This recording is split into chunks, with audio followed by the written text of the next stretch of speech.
এটা শর্ট প্রশ্ন পড়ে। প্রথম ট্রান্সজেনিক গরুর নাম কি? রোজে। হ্যালো স্টুডেন্টস, বায়োটেকনোলজির জিএমও বা জেনেটিক্যালি মডিফাইড অর্গানিজম একটা ইম্পর্টেন্ট টপিক। এখান থেকে প্রশ্ন আসে, তোমরা ভিডিওটা দেখে নিও। জিএমও ফুল ফর্ম কি? Genetically modified organism. Genetically modified organism. Organism মানে কি? আমরা জানি জীব। দেখো, জেনেটিক্যালি মানে কি হবে? এটা মানে জিন। মডিফাইড মানে কি হবে? এটা মানে কোনো কিছুকে বৃদ্ধি করা হয়, ভালো কাজে লাগানো হয়, মডিফাইড করা। আর অর্গানিজম বলতে এখানে কি বোঝাচ্ছে? এখানে জীব বলা হয়। এইটা এখানে মডিফাইড বলতে বৈশিষ্ট্যের উন্নতি ঘটানো হয়। কিভাবে বৈশিষ্ট্যের উন্নতি ঘটে? সেটার জন্য জেনেটিক ইঞ্জিনিয়ারিং দরকার, অর্থাৎ স্পিড জিন ঢোকাবো। প্রথম ডেফিনেশনে এই জিনিসটা আমি ব্যাখ্যা করে দিচ্ছি। ডেফিনেশন অর্থাৎ কি আসবে? অর্গানিজম কোন জীবের ভেতরে আমরা ট্রান্সজিন প্রবেশ করাবো। ট্রান্সজিন আমি আগের ভিডিওগুলোতে বহুবার বলেছি। ট্রান্সজিন প্রবেশ করিয়ে জীবটিকে আমরা মডিফাইড করব। জীবকে মডিফাইড করার নামটা হচ্ছে জিএমও, জেনেটিক্যালি মডিফাইড অর্গানিজম।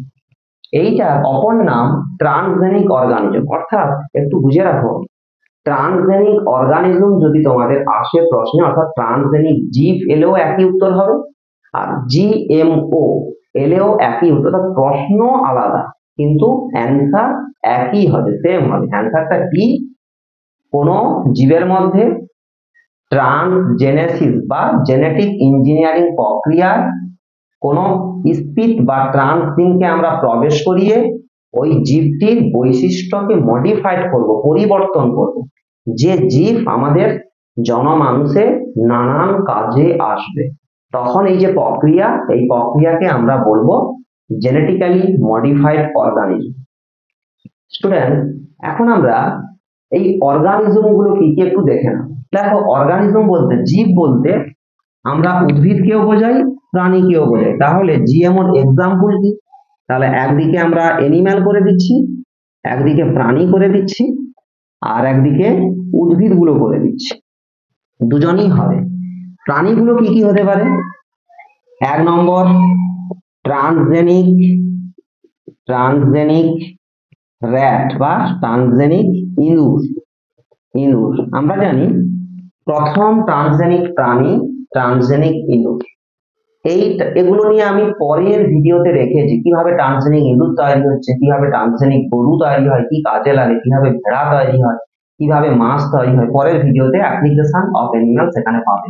এবং উদ্ভিদ নিয়েও আলাদা ভিডিও পাবে। ট্রান্সজেনিক ইঁদুর। দুই, ট্রান্সজেনিক গরু পাবো আমরা। প্রথম গরু আমরা জানি রোজি। এটা শর্ট প্রশ্ন পড়ে। প্রথম ট্রান্সজেনিক গরুর নাম কি? রোজে। 3 নম্বর, ট্রান্সজেনিক আমরা ভেড়া পাবো। এই ট্রান্সজেনিক ভেড়া নানান কাজে লাগে। একটা আমাদের যে হিমোফিলিয়া হয়, সেই হিমোফিলিয়া প্রতিরোধে লাগে, এবং আমাদের ম্যাস্টাইটিস হয় তার প্রতিরোধে লাগে, এবং এখান থেকে আমরা পশম পাই, সেই পশম আমাদের পোশাক পরিচ্ছদ তৈরি করার কাজে লাগে। তাহলে ট্রান্সজেনিক ভেড়া নানান কাজ রয়েছে। 4 নম্বর, ট্রান্সজেনিক ফিশ, ট্রান্সজেনিক মাছ, অর্থাৎ কম সময় তাড়াতাড়ি করে বৃদ্ধি ঘটিয়ে বেশি পুষ্টিমূল্য পেতে ট্রান্সজেনিক মাছ তৈরি করা। এগুলো থাকলো প্রাণীতে। উদ্ভিদগুলো কি কি রয়েছে? ট্রান্সজেনিক উদ্ভিদ, তাহলে একের দাগে আমরা বলবো ফ্লেভার স্যাভার টমেটো। এই ফ্লেভার স্যাভার টমেটো, এটার কি কাজ? এটা খুব তাড়াতাড়ি করে পচে যায়, নষ্ট হয়ে যায়, চাষির ক্ষতি হয় না। কিভাবে তৈরি হয় পরের ভিডিওতে রয়েছে, দেখে নেবে। গোল্ডেন রাইস, সোনালী চাল, নামটা খুব সুন্দর। এই গোল্ডেন রাইস কি করে? রাইস তো কার্বোহাইড্রেট দেয়, কিন্তু এই গোল্ডেন রাইস সেখানে ভিটামিন এও দিয়ে থাকে, ফলে আমাদের ভিটামিন এর চাহিদা পূরণ করে এমন একটা রাইস, তার নাম গোল্ডেন রাইস। বিটি ক্রপ বা আমরা এটাকে বলবো বিটি তুলো, বিটি বেগুন, এগুলো হয়। অর্থাৎ এটা এমন একটা তুলো গাছ, তা এতে খুব তাড়াতাড়ি পতঙ্গ আক্রমণ করতে পারবে না, অর্থাৎ পতঙ্গ প্রতিরোধী এক প্রকার তুলো, তার নাম বিটি তুলো। এরকম আরো এটসেট্রা অনেকগুলো আছে, পরের ভিডিওতে নিয়ে আসবো। এই হচ্ছে বিষয়। তাহলে কি দাঁড়ালো, ট্রান্সজেনিক অর্গানিজম এটা কোন জীবের মধ্যে ট্রান্সজিন প্রবেশ করিয়ে জীবটির চারিত্রিক বৈশিষ্ট্য চেঞ্জ করব এবং যার জনমানুষে খুব উপকার হবে, তাকেই ট্রান্সজেনিক অর্গানিজম বলে। নিশ্চয়ই ভিডিওটা বুঝতে পেরেছো? নতুন হলে সাবস্ক্রাইব করবে আর লাইক এবং কমেন্ট অবশ্যই করতে ভুলবে না। Thank you.